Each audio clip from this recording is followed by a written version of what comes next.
Islamic scholar Mufti Muhammad Yusuf Taibi Hafizahullah Ta'ala, Fazil Madina University.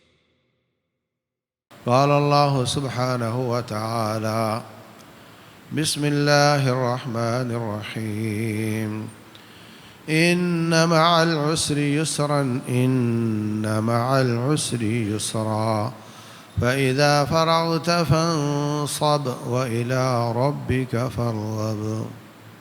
محترم سامعین اور سامعات، اللہ تبارک و تعالیٰ اس کائنات کا خالق ہے، وہی مالک ہے اور وہی کائنات میں تصرفات کرتا ہے، دنیا کو وہی چلاتا ہے، اور کوئی ایمرجنسی والی بات نہیں ہے۔ جو کچھ ہو رہا ہے، جو کچھ ہو چکا ہے اور جو کچھ ہوگا، یہ سب اس کی کتاب میں پہلے دن سے لکھا ہوا ہے۔ رسول اللہ صلی اللہ علیہ وسلم فرماتے ہیں، سب سے پہلے اللہ تعالیٰ نے قلم کو پیدا کیا اور قلم کو کہا کہ لکھ دو جو کچھ ہونے والا ہے،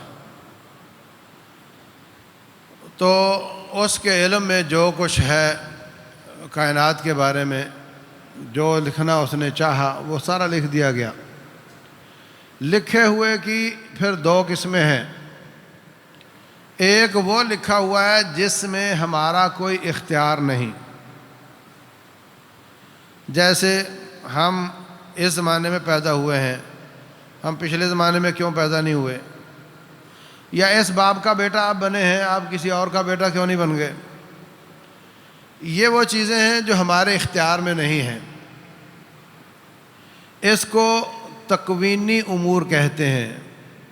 تکوین کون سے ہے، کون کا معنی ہو گیا۔ دوسرے وہ بھی اللہ کے لکھے پر ہی لکھے گئے ہیں، اور وہ بھی اس نے ہی لکھے ہیں، اس کے علم میں ہی ہیں، مگر وہ شرعی امور ہیں۔ شرعی امور کا معنی کہ بندے سے کہا جائے کہ یہ کرو یہ نہ کرو، شریعت کیا ہے، یہ کرو اور یہ نہ کرو، اور اس میں بندے کے اس کی ول کا، اس کے ارادے کا، اس کے اختیار کا دخل ہے۔ اللہ فرماتے ہیں کرو، کچھ کرتے ہیں کچھ نہیں کرتے۔ اللہ فرماتے ہیں یہ کام نہ کرو، کچھ کرتے ہیں کچھ نہیں کرتے۔ اگر شرعی امور میں بھی اللہ تعالی بندے کا اختیار نہ رکھتا تو پھر سارے ہی اللہ کے فرما بردار ہوتے، کوئی بھی نافرمانی نہ کر سکتا۔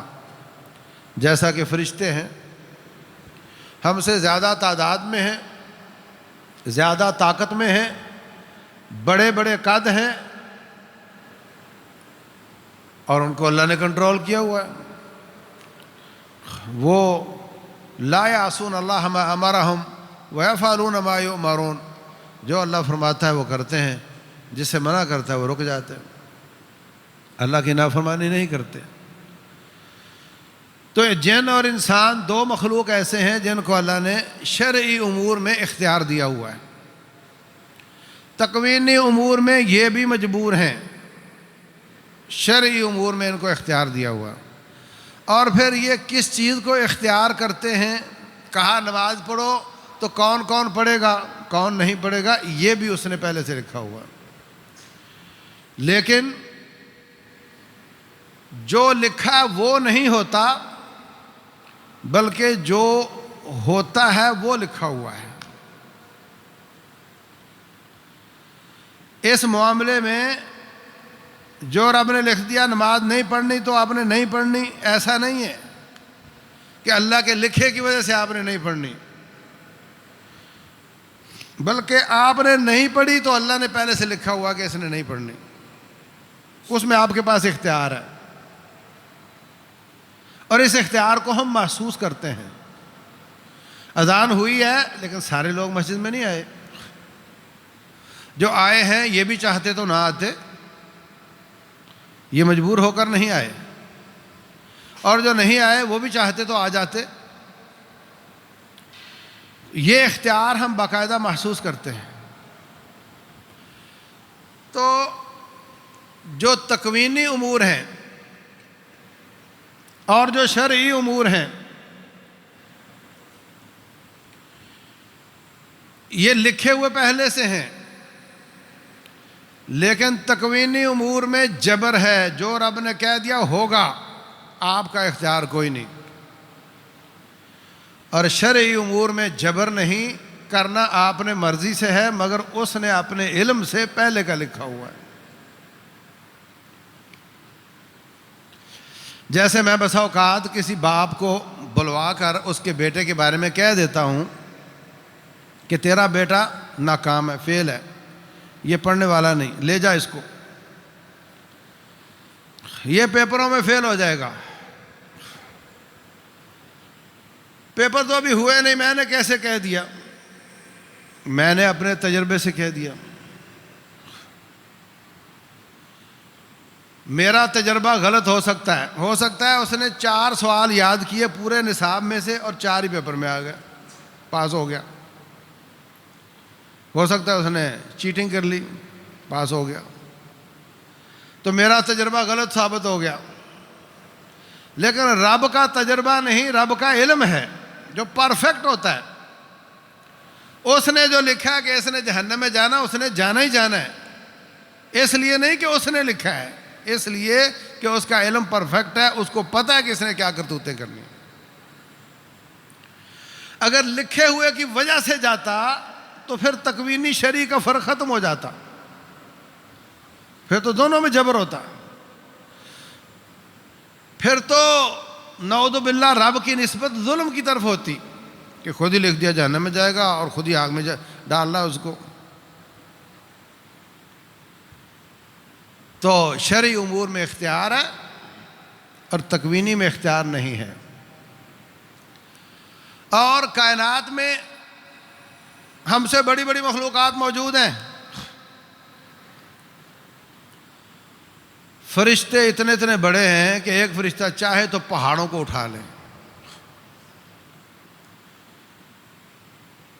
اتنے طاقتور ہیں کہ ایک فرشتہ ایک سینگ میں پھونک مارے گا، فَصَعِقَ مَنْ فِي السَّمَاوَاتِ وَمَنْ فِي الْأَرْضِ، 7 زمینوں اور 7 آسمان کی ساری مخلوق تباہ و برباد ہو جائے گی۔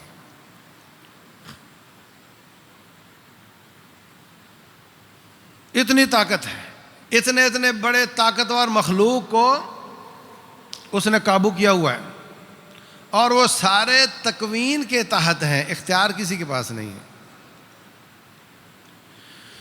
کسی مخلوق کو نافرمانی کا اختیار نہیں ہے سوائے جن اور انسان کے۔ تو جتنی آیات قرآن حکیم میں ہے نا، اگر اللہ چاہتا تو مسلمان ہو جاتے، اگر اللہ چاہتا تو وَلَوْ شَاءَ رَبُّكَ لَآمَنَ مَنْ فِي الْأَرْضِ كُلُّهُمْ جَمِيعًا، اگر تیرا رب چاہتا تو ساری کائنات مومن ہو جاتی۔ تو یہ مطلب یہاں نہیں کہ اللہ نے نہیں چاہا تو نعوذ باللہ رب کا قصور ہے، بتانا رب یہ چاہتا ہے کہ میں جس طرح باقی مخلوقات پہ جبر کیا میں نے کہ وہ نافرمانی نہیں کر سکتے، اگر اس طرح کا جبر تم پہ کرتا تو تم بھی سارے مسلمان ہو جاتے ہیں۔ اسی لیے آگے فرمایا أَفَأَنْتَ تُكْرِهُ النَّاسَ حَتَّى يَكُونُوا مُؤْمِنِينَ، کیا تو لوگوں کو مجبور کر کے مومن کرنا چاہتا ہے؟ تو محترم سامعین، اللہ تبارک و تعالیٰ کائنات کو چلاتا ہے، بڑا پیٹنٹ قسم کا سسٹم ہے اس کا، سبحان اللہ۔ کوئی فرشتہ ہاتھ میں ڈنڈا پکڑا ہو اور نافرمانوں کو مار رہا ہو، کبھی دیکھا کسی نے؟ لیکن اللہ سب نافرمانوں کو یا کچھ نافرمانوں کو یہاں سزا دیتا ہے تاکہ وہ باز آ جائیں۔ وَلَنُذِيقَنَّهُم مِّنَ الْعَذَابِ الْأَدْنَىٰ دُونَ الْعَذَابِ الْأَكْبَرِ لَعَلَّهُمْ يَرْجِعُونَ، اور کچھ کو ڈھیل دے دیتا ہے اور وہ سرکشی کی حد پار کر لیتے ہیں، پھر اللہ تعالیٰ پکڑ لیتا ہے۔ اور کچھ کو رب ذوالجلال دنیا میں نہیں پکڑتا اور آخرت میں چھوڑتا نہیں، اور یہ سب سے بدتر ہے۔ ایک بچہ سکول میں کلاس میں ہمیشہ سبق یاد کر کے سناتا ہے، آج نہیں سنایا تو استاد نے اس کی پٹائی لگا دی۔ دوسرا بچہ کبھی سبق نہیں سناتا اور استاد اس کو کبھی ڈانٹتا نہیں، تو استاد کی خیر خواہی کس کے ساتھ ہے؟ تو اللہ تبارک و تعالیٰ اگر دنیا میں پکڑ نہ کرے تو انسان اللہ کی طرف نہ لوٹے اور ایک دم موت آئے تو مارا جائے گا، تو اللہ تعالیٰ چھوٹے چھوٹے جھٹکے دیتا رہتا ہے تاکہ ان کی عقل ٹکانے رہے اور یہ میری طرف جھکتے رہیں تاکہ یہ ہلاک نہ ہو جائیں۔ یاد رکھو رب ذوالجلال کوئی ڈیموکریٹک رب نہیں ہے کہ اگر میں نے ان کو چھوٹے چھوٹے جھٹکے نہ دیے تو یہ تو نافرمانی میں مر جائیں گے، تو میرے تو بندے ہی تھوڑے سے رہ جائیں گے، تو میں تو ہار جاؤں گا۔ ایسا کچھ نہیں ہے، ایسا کچھ نہیں ہے کہ اس کے بندے تھوڑے ہوں گے اور شیطان کے بندے زیادہ ہوں گے تو پھر کوئی ایسا رب کی توہین ہو جائے گی، ایسا کچھ نہیں ہے۔ لو ان اولکم آخرکم انسکم جنکم، اگر تم سے پہلے پچھلے سارے انسان سارے جن کان والا افجر قلب رجل واحد، شیطان جتنے گناہ گار ہو جائیں، ما نقص ذلک فیما عندی شیئا فی ملکی شیئا، اس سے میری بادشاہی میں کوئی فرق نہیں آتا۔ وَلَوْ أَنَّ أَوَّلَكُمْ وَآخِرَكُمْ وَإِنسَكُمْ وَجِنَّكُمْ كَانُوا عَلَىٰ أَتْقَىٰ قَلْبِ رَجُلٍ وَاحِدٍ، اگر پہلے اور پچھلے جن اور انسان محمد رسول اللہ صلی اللہ علیہ وسلم جتنے نیک ہو جائیں، سب سے اتقیٰ وہی ہیں، سب سے متقی وہی ہیں۔ خود فرمایا انا اتقاکم واخشاکم للہ، اور لوگوں میں تم میں سب سے زیادہ متقی ہوں۔ اگر سارے پہلے پچھلے جن انسان محمد رسول اللہ صلی اللہ علیہ وسلم جتنے متقی ہو جائیں، ما زاد ذالک فی ملکی شیئا، اس سے میری بادشاہی میں کوئی اضافہ نہیں ہوگا، کوئی فرق نہیں پڑتا۔ اور لوگوں ان یشاء یذہبکم ایھا الناس، اگر چاہے تو سب کو تباہ کر دے، ویأتی بآخرین، اگلے لمحے میں نئی کائنات بسا دے، وکان اللہ علی ذلک قدیرا، اللہ اس بات پر قادر ہے۔ یہ درست ہے کہ اللہ تعالیٰ نے کائنات کو اسباب کے ساتھ جوڑا ہوا ہے، لیکن بسا اوقات اسباب کے بغیر بھی کوئی کام کر کے بتا دیتا ہے کہ میں اسباب کا محتاج نہیں ہوں۔ روٹین یہ ہے کہ جوڑا شادی کرتا ہے تو اولاد ہوتی ہے، اللہ نے مریم علیہ السلام پیدا کر کے بتا دیا کہ نہیں میں محتاج تھوڑی ہوں۔ روٹین یہ ہے کہ ایک وقت تک عورت بانجھ ہو جاتی ہے، اس کے بعد اس کے پاس اولاد نہیں ہوتی۔ حضرت ابراہیم علیہ السلام کے پاس فرشتے آتے ہیں، وہ کہتے ہیں کہ ہم آپ کو اسحاق کی خوشخبری سناتے ہیں۔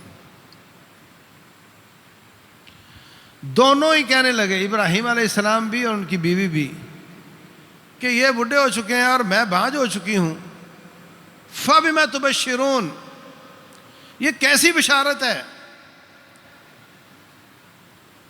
کہنے لگے قَالُوا بَشَّرْنَاكَ بِالْحَقِّ، ہم نے بشارت تو آپ کو سچی دی ہے، آپ مایوس ہونے والوں میں سے مت ہو۔ ابراہیم علیہ السلام فوراً پلٹتے ہیں، فرماتے ہیں وَمَن يَقْنَطُ مِن رَحْمَتِ رَبِّهِ، اللہ کی رحمت سے کون نا امید ہو سکتا ہے سوائے اس کے جو گمراہ ہو۔ صرف گمراہ ہی اللہ کی رحمت سے نا امید ہو سکتا ہے، جو راستے پر ہے، حق پر ہے، صراط مستقیم پر ہے، وہ رب کی رحمت سے نا امید نہیں ہو سکتا۔ وہ تو کلیئرنس چاہ رہے تھے کہ تھوڑا مطمئن کریں. آپ کسی بچے کو کہتے ہیں کہ یہ کام کرو تو وہ فوراً کہتا ہو جائے گا, تو آپ سمجھتے ہو کہ اس کو شاید اس کام کی گہرائی کا اندازہ نہیں ہے, اس نے بول دیا ہو جائے گا, ہاں مجھے بتا ذرا کیسے کرو گے. تو وہ بتاتا ہے کہ ایسے ایسے کروں گا, تو دل مطمئن ہو جاتا ہے. تو کام ہو جائے گا, اس پر ابراہیم علیہ السلام کو شک نہیں. پروسیس سمجھ رہے ہیں کہ کیسے, جیسے اللہ تبارک و تعالیٰ فرماتے ہیں میں مردے زندہ کر لیتا ہوں, ابراہیم علیہ السلام فرماتے ہیں یا اللہ مجھے بتا کیسے کرتا ہے. قال اولم تؤمن, ابراہیم تیرا ایمان نہیں؟ فرماتے ہیں یا اللہ ایمان تو ہے, ولکن لیطمئن قلبی, لیکن میں اطمینان چاہتا ہوں. ایمان کے بعد اطمینان. ایمان کی آنکھ کہے یہ دن نہیں رات ہے تو ہمارا ایمان ہے کہ رات ہے, مگر آنکھوں کا کیا کریں, اطمینان چاہتے ہیں. تو اللہ تبارک و تعالیٰ نے پروسیس بتا دیا کہ یہ 4 پرندے لو, ان کو کاٹو, 4 پرندوں کو پہاڑوں پہ بکھیر دو, ہر پہاڑ پہ اس کو بوٹیاں مکس کر کے پہاڑوں پہ الگ الگ, پھر ان کو بلاؤ, پھر دیکھو میں کیسے مردے زندہ کرتا ہوں. آنکھوں کے سامنے بوٹیاں اڑتی ہوئی آ رہی ہیں, ترتیب کے ساتھ جڑ رہی ہیں, اور اوپر کھال چڑھ گئی, اوپر پر لگ گئے اور وہ حرکت کرنے لگ گئے. دیکھ لیا تو کہا میرا دل مطمئن ہو گیا. تو ابراہیم علیہ السلام کو رب کے وعدے پر یقین ایمان ہے, مگر وہ مطمئن ہونا چاہ رہے ہیں. اور فرماتے ہیں اللہ کی رحمت سے نا امید تو گمراہ ہوتا ہے. اور یوسف علیہ السلام, ان کے بعد ان کا بھائی, دونوں ہی گم ہو گئے. باپ رو رو کر نبینے ہو گئے, اور کیا کہتے ہیں یا بنی اذهبوا فتحسسوا من یوسف واخیہ, میرے بیٹو جاؤ, جا کر کے میرے بیٹے یوسف اور اس کے بھائی کے بارے میں رپورٹیں لو, پتہ کرو کہیں ہوں وہ. وَلَا تَيَأْسُوا مِن رَوْحِ اللَّهِ, اللہ کے فضل سے نا امید نہ ہو. إِنَّهُ لَا يَيْأَسُ مِن رَوْحِ اللَّهِ إِلَّا الْقَوْمُ الْكَافِرُونَ, کیونکہ اللہ کی رحمت اور فضل سے نا امید وہ ہوتا ہے جو کافر ہوتا ہے, مومن نہیں ہوتا. اس لیے کہ مومن سمجھتا ہے حالات واقعات تو ایسے ہی ہیں جیسے میڈیا بتا رہا ہے. ہاں سارا میڈیا لگا ہوا ہے, سارا میڈیا ایک پوائنٹ پر جمع ہے, سب بھانت بھانت کی بولی بولتے ہیں, ایک دوسرے کے خلاف لکھتے ہیں, ایک دوسرے کے خلاف بولتے ہیں, ایک دوسرے کا رد کرتے ہیں, ایک دوسرے کا مذاق اڑاتے ہیں, ایک دوسرے پر الزام لگاتے ہیں, ایک دوسرے پر بہتان باندھتے ہیں, چغلیاں کھاتے ہیں. یہ سب کچھ ہو رہا ہے, مگر ایک پوائنٹ پر سارے ہی متفق ہیں. سوشل میڈیا بھی, پرنٹ میڈیا بھی, الیکٹرانک میڈیا بھی, نائی کی دکان پر بھی, حکے کے گرد بھی, سارے متفق ہیں اس بات پر کہ حالات بڑے خراب ہیں, ڈیفالٹ ہونے جا رہا ہے. اور یہ جو آخری بار, اللہ کرے آخری بار ہو, تیل مہنگا ہوا ہے, اس سے تو اور مایوسیاں بڑھ گئی ہیں.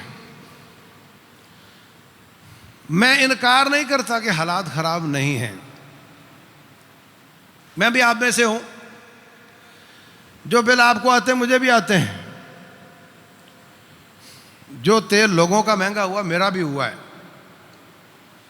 لیکن بات یہ ہے کہ سب اس بات پر متفق ہیں کہ حالات بڑے خراب ہیں, اور لائنیں لگی ہوئی پاسپورٹ بنانے والوں کی اور ویزے لینے والوں کی. ہر ہفتے ہر مہینے لاکھوں لوگ ملک سے باہر جا رہے ہیں, اچھا دماغ باہر نکل رہا ہے. یہاں حالات نہیں صحیح, اور کوئی صحیح ہونے کی امید بھی نہیں. اور اچھے لوگ بھی نہیں، باریاں لگی ہوئی ہیں، کوئی اچھا آنا چاہتا ہے اس کو آنے کوئی نہیں دیتا، جب تک فلاں ہے نا اس وقت تک حالات ٹھیک نہیں ہو سکتے، جب تک فلاں ہے اس وقت تک حالات ٹھیک نہیں ہو سکتے، بس یہ سب سے بڑی رکاوٹ ہے، بس وہ سب سے بڑی رکاوٹ ہے۔ یہ ساری باتوں پہ میڈیا متفق ہے، اور عام آدمی چونکہ میڈیا استعمال کرنے لگ گیا، پہلے نہیں کرتا تھا تو یہ سکون سے تھا۔ آج بھی دیہاتوں کے لوگ سکون سے ہیں، اتنا کرب، اتنا اضطراب وہاں نہیں ہے، لیکن جس کے ہاتھ میں میڈیا وہ زیادہ پریشان ہے۔ پل پل کی خبر آتی ہے تو دل پہ چوٹ لگتی ہے، اب یہ ہو گیا، اب وہ ہو گیا۔ ہادی مہلکتی، حدیث میں آتا ہے فتنے آئیں گے، جب ایک فتنہ آئے گا بندہ کہے گا لو اب نہیں بچتا، پھر بچ گیا۔ پھر فتنہ آئے گا، کہے گا ہادی مہلکتی، یہ مجھے ہلاک کرے گا، اب نہیں بچتا، پھر بچ گیا۔ یہ حالت ہوگی۔ تو میرے عزیز بھائیوں، یہ حالت اس کی ہوتی ہے جو حالات کو اسباب سے جوڑتا ہے۔ فرمایا اللہ کی رحمت سے نا امید کافر ہوتا ہے اور گمراہ ہوتا ہے۔ دو آیتیں ہیں۔ جو گمراہ نہ ہو، سیدھے راستے پر ہو اور مومن ہو، وہ نا امید نہیں ہوتا۔ کیوں؟ اس لیے کہ وہ حالات کو اسباب سے نہیں، اسباب کے رب سے جوڑتا ہے۔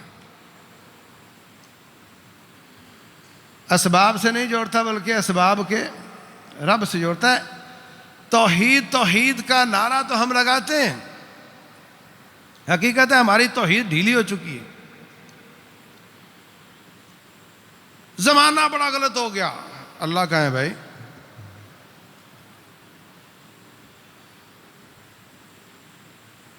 اور دیکھو جی وقت بڑا ظالم ہے، یہ لفظ سنا کبھی؟ وقت بڑا ظالم ہے، نعوذ باللہ۔ وقت دیر تو لگا دیتا ہے مگر مکافات عمل ہوتا ہے، وقت اپنا بدلہ لے لیتا ہے۔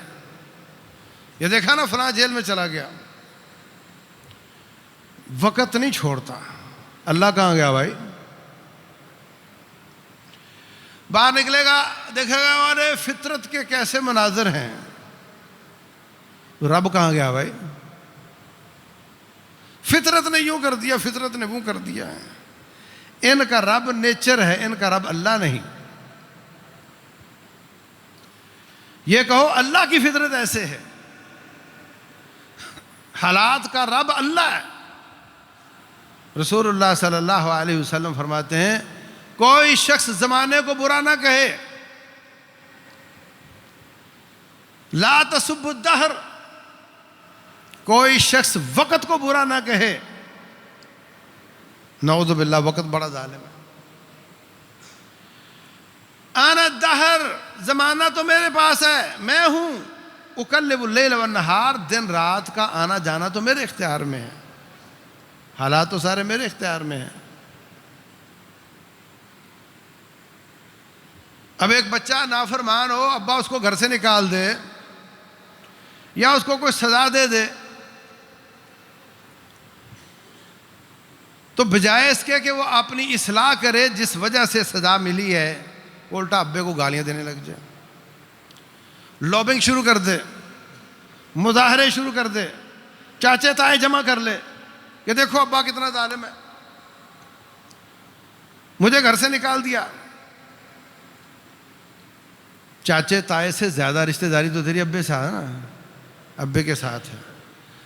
اس کے دل میں تیرے لیے کمال محبت موجود ہے، مگر اس محبت کے اظہار کے لیے رکاوٹ تیرے کرتوت ہیں۔ تو اپنی اصلاح کر، تو سوری کر، تو توبہ کر، اور اپنی اصلاح کر، آئندہ وعدہ کر کے میں نافرمانی نہیں کروں گا، تو تیرے حالات سارے ٹھیک ہو جائیں گے۔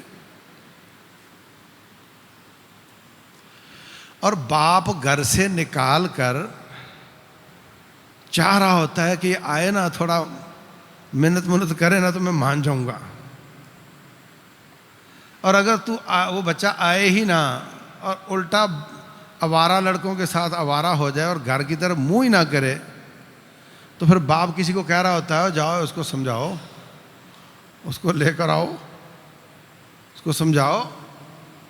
باپ نہیں چاہتا کہ جائے، وہ تو صرف چاہتا ہے کہ تھوڑا سا یہ معذرت کرے اور اپنی اصلاح کا وعدہ کرے تو میں اس کو پکڑ لوں گا۔ اور اگر وہ آئے ہی نہ اور الٹا اوباش لوگوں کے ساتھ مل کر گھر کو چھوڑ کر معاشرے کا ناسور بن جائے تو باپ کو فکر لگی ہوتی ہے، اور کئی لوگ باپ کو کوس بھی رہے ہوتے ہیں کہ تو نے ایسا کیوں کیا۔ وہ کبھی بھی بچے کو نقصان دینے کے لیے گھر سے نہیں نکالتا، وہ اصلاح کے لیے نکالتا ہے۔ باپ جو ہوا وہ ان اسباب کو ختم کرے جو ناراضگی کے ہیں، آ جائے، اس کا گھر ہے، وہ رجوع کرے، وہ توبہ طائب ہو، مسائل سارے حل جو ہو جائیں گے۔ یہ مثال باپ بیٹے کی ہے، اور باپ اتنا بچوں پر شفقت اور رحمت کرنے والا نہیں ہوتا جتنا رب ہوتا ہے۔ رسول اللہ صلی اللہ علیہ وسلم فرماتے ہیں ایک مارکے میں لونڈیاں غلام پکڑے ہوئے ہیں، ایک لونڈی اس کا بچہ گم ہو گیا، وہ بیچاری ماری ماری پھر رہی ہے، وہ تلاش کرتی پھر رہی ہے۔ صحابہ کرام دور بیٹھے دیکھ رہے ہیں، نبی صلی اللہ علیہ وسلم بھی دیکھ رہے ہیں۔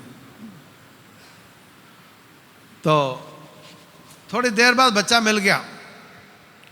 رسول اللہ صلی اللہ علیہ وسلم صحابہ سے کہتے ہیں دیکھا آپ نے، اس کو بچہ مل گیا، اس نے سینے سے لگا لیا ہے، اگر اس سے کہا جائے کہ اس بچے کو دہکتے تنور میں ڈال دو تو ڈالے گی؟ ساتھی کہتے ہیں جی ہرگز نہیں ڈالے گی، تو بڑی پریشان تھی اس کے بارے میں۔ رسول اللہ صلی اللہ علیہ وسلم فرماتے ہیں لَاللَّهُ أَرْحَمُ مِنْ هَذِهِ بِوَلَدِهَا، جتنی شفقت اور محبت اس عورت کو اپنے بیٹے سے ہے، اللہ تعالیٰ کو اس سے زیادہ رحمت اور شفقت اس کے بندے کے ساتھ، اپنے بندوں کے ساتھ۔ مَا يَفْعَلُ اللَّهُ بِعَذَابِكُمْ، اللہ تمہاری پٹائی کر کے کیا کرے گا؟ ان شکرتم وآمنتم، اگر تم اس کی نعمتوں کا شکریہ ادا کرو، اس کو مس یوز نہ کرو، اس کا غلط استعمال نہ کرو۔ دی نعمت رب نے اور اس کو اسی کے خلاف استعمال کرو۔ اور آپ کسی کو محبت میں ہدیے میں چھری دے دو، وہ آپ کے پیٹ میں ڈال دے تو کیسا رہے گا؟ اچھا لگے گا؟ اللہ تعالیٰ نے آپ کو آنکھ دی قرآن پڑھنے کے لیے، والدین کو دیکھنے کے لیے، جہاد کرنے کے لیے، اور تو اس آنکھ کے ساتھ گند دیکھنا شروع کر دے، مس یوز کر رہا ہے نا، اسی کو رب کی بغاوت میں استعمال کر رہا ہے نا، غصہ تو آئے گا، غصہ تو بنتا ہے۔ اور آپ نے دیکھ لیا کہ پچھلی سے پچھلی حکومت نے کتنے مہنگائی کی، اور پچھلی حکومت نے اس کے خلاف مظاہرے کیے، اور پھر پچھلی حکومت نے مہنگائی کی اور لوگوں نے مظاہرے کیے، اب نئی آئی ہے تو اس نے بھی مہنگائی کی۔ تو ٹرک کی بتی کے پیچھے کب تک لگو گے بھائی؟ ابھی ان دونوں میں سے کوئی آئے گا تو وہ بھی مہنگائی کرے گا۔ وہ ایک لطیفہ بنا ہوا ہے نا کہ بچھو اور کچھوے کی دوستی ہو گئی، تو بچھو کو اپنے اوپر بٹھا کر وہ دریا کی سیر کرنے گیا، تو بچھو اس کو کاٹنے لگ گیا، تو کہا یہ کیا ہو رہا ہے، تو میرا دوست ہے۔ کہا یار عادت سے مجبور ہوں، میرا کام ہی کاٹنا ہے تو کیا کروں۔ تو اس نے اس کو ڈبونا شروع کر دیا، کہا تو میرا کام ہی ڈبکیاں لگانا ہے تو کیا کروں۔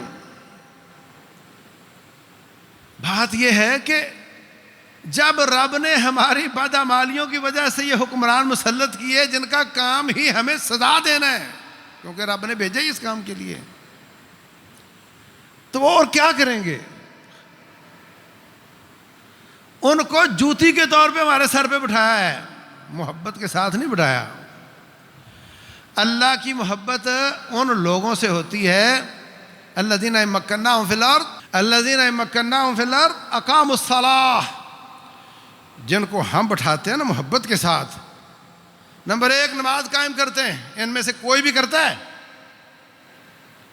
وآتوا الزکاۃ، زکوٰۃ ادا کرتے ہیں، زکوٰۃ کا نظام نافذ کرتے ہیں، نماز کا نظام نافذ کرتے ہیں. اپنی نماز مراد نہیں ہے صرف. وَأَمَرُوا بِالْمَعْرُوفِ وَنَهَوْا عَنِ الْمُنكَرِ، نیکی کا حکم دیتے ہیں، برائی سے منع کرتے ہیں. جو اللہ تعالیٰ کی محبت لے کر آتا ہے اس کے یہ کام ہوتے ہیں. اور جو یہ کام نہیں کرتا وہ معاشرے پر بطور جوتی بطور ڈنڈا آتا ہے اور اس کا کام ہی مارنا ہے. رب تکوینی طور پہ بدعمالیوں پر سزا دینے کے لیے ایسے لوگوں کو مسلط کرتا ہے. تو جلاد سے کیا خیر کی امید رکھو گے؟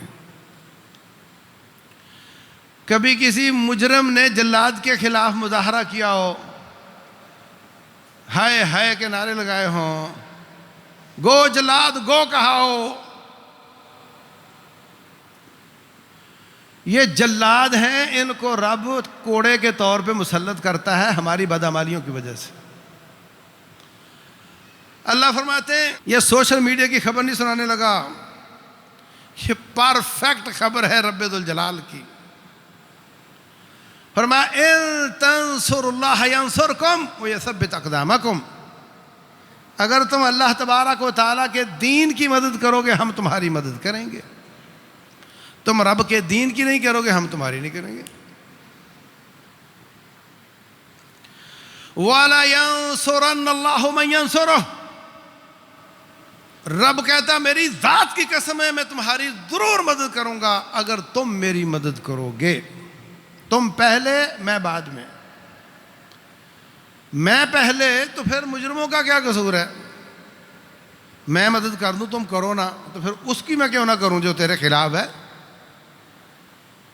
میرٹ پر آؤ، تم میری مدد کرو میں تمہاری مدد کروں گا.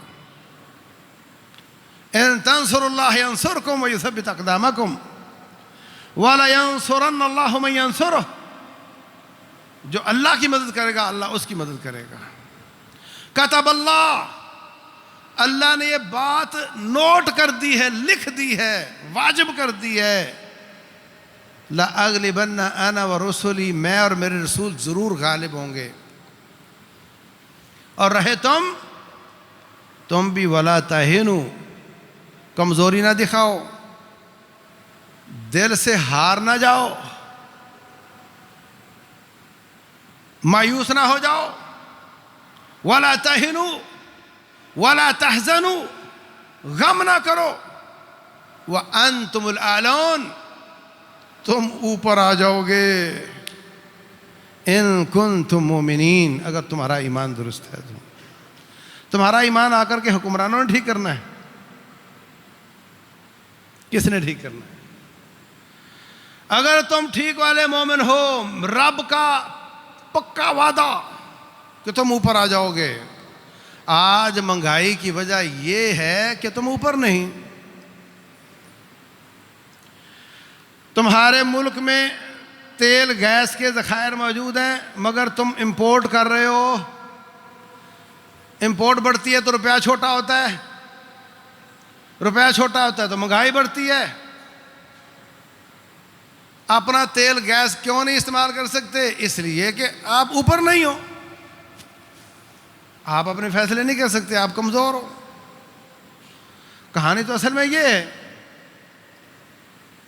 انتم الاعلون، تم اوپر ہو جاؤ گے. ان کنتم مومنین، اگر تم مومن ہو. اللہ اکبر. اور میں نے آپ سے عرض کیا تھا، ابن ماجہ کی حدیث ہے، رسول اللہ صلی اللہ علیہ وسلم فرماتے ہیں جب کوئی قوم ماپ تول میں کمی کرتی ہے اللہ 3 سزائیں دیتا ہے. 3 سزائیں اس حدیث میں ہیں، 2 سزائیں اسی جرم کی قرآن میں ہیں. شعیب علیہ السلام کی قوم نے ماپ تول میں کمی کی، اللہ تعالیٰ نے ان پر ایسا جھٹکا اور چیخ کا عذاب بھیجا، برباد کر کے رکھ دیا۔ ان کے ساتھ والی بستی بھی یہی کام کرتی تھی، بادل آئے، گرمی بہت تھی، سارے بھاگ کر بادلوں کے نیچے چلے گئے، بادلوں سے عذاب آیا اور سب کو تباہ کر دیا۔ عذاب و یوم الذلہ، یہ دو عذاب ان پر آئے، اور تین عذاب کا ذکر اللہ تعالیٰ کے رسول صلی اللہ علیہ وسلم نے اس حدیث میں کیا ہے۔ نمبر 1، جب کوئی قوم ماپ تول میں کمی کرے گی، اللہ تعالیٰ ان کو قحط سالی کے ساتھ پکڑ لے گا۔ قحط سالی کیا ہے؟ کہ جو اجناس ہیں وہ کم ہو جائیں گے۔ پاکستان زرعی ملک ہے، پوری دنیا سے دوسرے نمبر کا نہری نظام پاکستان کے پاس ہے، اور گندم یوکرائن سے آتی ہے، دالیں باہر سے آتی ہیں۔ یہ کیا ہے؟ یہ ہماری کرتوتوں کی وجہ سے کام کم ہو گیا۔ دیکھو، میں بار بار کہتا ہوں کہ میں اپنے آپ کا مالک ہوں، میں اپنے آپ کی اصلاح کر سکتا ہوں، اپنی اولاد اور بچوں کی کر سکتا ہوں، حکمرانوں کی اصلاح میں نہیں کر سکتا۔ اس بات کا مطلب یہ نہیں کہ حکمران نہاد ہو کے آ گئے ہیں، ان کا رب ان کا حساب کرے گا،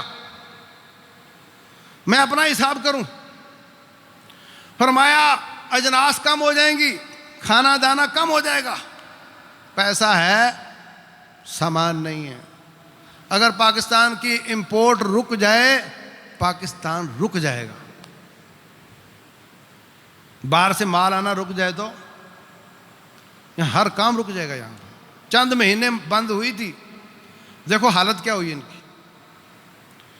نمبر 2، وشدت المعونہ، مہنگائی بڑھ جائے گی۔ ماپ تول میں کمی کرو گے، کیوں کرو گے؟ اس لیے کہ میں زیادہ کماؤں۔ اللہ اسی جنس سے سزا دیتا ہے، زیادہ کمانے کی بجائے پہلا بھی ضائع ہو جاتا ہے، مہنگائی بڑھ جاتی ہے۔ دوسری سزا مہنگائی بڑھ جائے گی۔ تیسری سزا وجور السلطان علیہم، ان پر ظالم حکمران مسلط ہو جائیں گے۔ سبب تو ہے، سبب میں ہوں۔ وہ ڈنڈا ہے، وہ کوڑا ہے، وہ جوتا ہے جس کو رب نے تجھے سزا کے لیے بھیجا ہے۔ وہ داڑھی رکھ کے آ جائے، وہ داڑھی چھیل کے آ جائے، اس نے وہی کام کرنے ہیں جس کام کے لیے رب نے بھیجا ہے۔ آپ مظاہرے کرتے رہو، نہ کرتے رہو، اس نے وہی کام کرنا ہے۔ کیوں؟ ان اسباب کے اوپر ایک رب ہے جو کائنات کو چلا رہا ہے، اور وہ اسی طرح سزائیں دیا کرتا ہے۔ فرشتہ کوڑا پکڑ کے نہیں آتا، وہ ایسے ہی کرتا ہے، اس کی سزائیں ایسے ہی ہوتی ہیں۔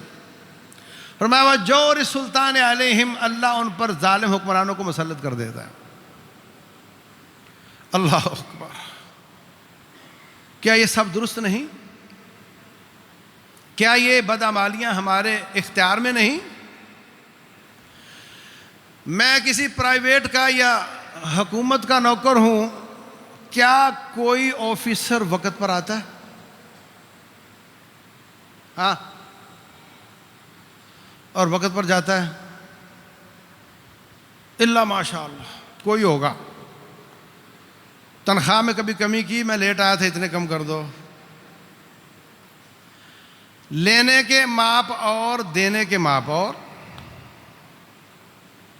ضروری نہیں کہ تیرے گھر میں ترازو ہو تو پھر اس میں آتا ہے۔ لین دین میں تو زیادہ حاصل کرنا چاہتا ہے، دینا کم چاہتا ہے، اس کی کوئی شکل بھی ہو، وہ ماپ تول کی کمی ہے۔ کیا یہ میرے اختیار میں نہیں؟ کیا اس کی اصلاح میرے اختیار میں نہیں؟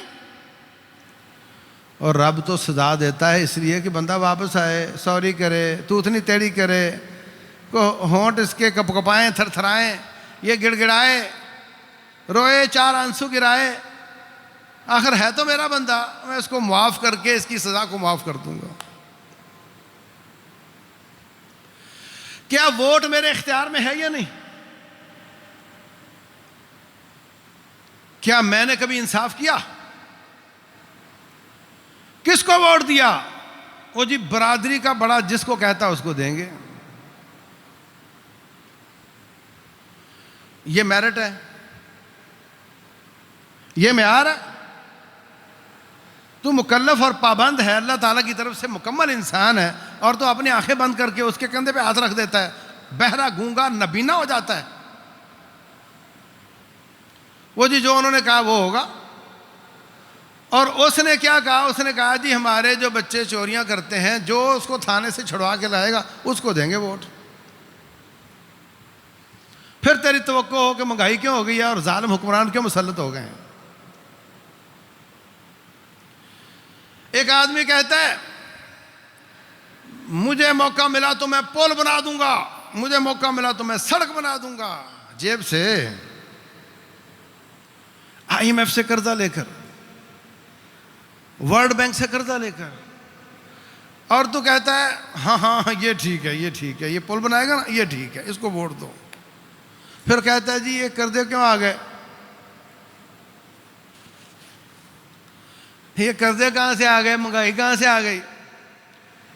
پاکستان کا بجٹ بالکل بیلنس ہے، کوئی ڈیفیسٹ نہیں. جتنا ریونیو جمع ہوتا ہے اتنے ہی ہمارے اخراجات ہیں تقریباً. صرف مسئلہ ان سڑکوں اور پلوں کا ہے، ان قرضوں کا ہے جس کا سود دینا پڑتا ہے، اس وجہ سے یہ خسارے میں جاتا ہے. ورنہ اگر وہ جو بیرونی قرضہ بیچ میں سے نکال دیا جائے، جتنا ہماری آمدن ہے اتنا ہمارا خرچہ ہے. کوئی قرضہ نہیں پاکستان پہ، کوئی خسارہ نہیں پاکستان پہ. اور وہ کیوں لیے گئے ہیں؟ ہمیں الو بنانے کے لیے، ہمیں الو بنانے کے لیے. آپ نے کبھی جملہ سنا اس جماعت کا بیانیہ پٹ گیا؟ اس جماعت کا بیانیہ نہیں پٹا. الیکشن لیٹ کرو اس لیے کہ ہمارے پاس ابھی کوئی بیانیہ نہیں. یہ کیا ہے؟ بیانیہ کس کو کہتے ہیں؟ بیانیہ اس جملے کو کہتے ہیں جس کے ساتھ ہمیں وہ الو بناتے ہیں، پاگل بناتے ہیں. میں آیا تو یہ کر دکھاؤں گا، مجھے ووٹ دو. میں آیا تو میں وہ کر دکھاؤں گا. جب ہم یہاں پر ناانصاف ہو جاتے ہیں، ایک آدمی کہتا ہے میں کوئی پول چھول کا وعدہ نہیں کرتا، لیکن میں کوشش کروں گا اگر میں آیا رب کی بات کو کروں، اللہ کی نافرمانیوں کو ختم کروں. ووٹ دو گے اس کو؟ انصاف قائم کروں، ووٹ دو گے اس کو؟ اس کو دیں گے جو پل بنائے گا، جو سڑک بنائے گا. تو بھائیو کس کا قصور ہے؟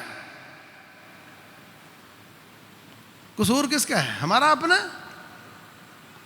میں اپنی اصلاح کر لوں، میں اپنی جان کے ساتھ انصاف کروں، میں اپنی اولاد کے ساتھ انصاف کروں، میں ماپ تول کی کمی کی شکلیں ختم کروں، رب ذوالجلال خوش ہو جائے گا اور وہ اپنا کوڑا ہٹا کر کے کوئی اللہ والا حکمران لے آئے گا. اور ہمارے مسائل کوئی مسائل نہیں ہیں، صرف ایک ایمان والے اور جرأت والے انسان کی ضرورت ہے، جو کافروں کے سامنے بلیک میل نہ ہوتا ہو، جس کی کوئی ایسی چیز کافروں کے پاس نہ ہو جس سے اس کو بلیک میل کرتے ہوں. جرأت سے بات کرے. پاکستان کا مسئلہ کوئی مسئلہ نہیں ہے اللہ کے فضل سے. اور وہ کیسے ہوگا؟ دعا تو کر سکتے ہو نا. ہاں، امام احمد بن حنبل رحمۃ اللہ علیہ فرماتے ہیں اگر مجھے پتا چلے، رب کہے کہ تیری یہ دعا ضرور قبول ہوگی، تو میں وقت کے حکمران کے حق میں کروں گا، اس لیے کہ وہ ٹھیک ہو گیا تو سارا کچھ ٹھیک ہو جانا ہے. میڈیا سے متاثر ہو کر گالیاں تو دیتے ہو، کبھی ہاتھ اٹھا کر یہ کہا کہ یا اللہ اچھا حکمران عطا فرما، یا اللہ ہمارے گناہوں کی سزا ہے ہمیں معاف فرما دے. تو عزیز بھائیو، مایوسی والی کوئی بات نہیں، کوئی مسائل نہیں. رکاوٹ ہم ہیں. ہم اپنے گناہوں سے توبہ کریں، ہم اپنی عادات درست کریں ہم اپنے فیصلوں میں انصاف لائیں اور ہم اللہ پر ایمان کے تقاضے کہ ان اسباب کے اوپر ایک رب ہے جس کے ہاتھ میں ہر چیز ہے، وہ آج بھی سب کچھ کر سکتا ہے، یہ ایمان ہو تو انشاءاللہ کوئی مسئلہ نہیں۔ موسیٰ علیہ السلام کو اللہ نے فرمایا گھر سے نکلو، قوم کو لے کر رات کے وقت نکل کھڑے ہوئے۔ فرعون صبح اٹھا، پتہ چلا وہ تو نکل گئے۔ کہا ایمرجنسی جلدی جلدی فوج تیار کرو، تیار کر کے پیچھا شروع کر دیا۔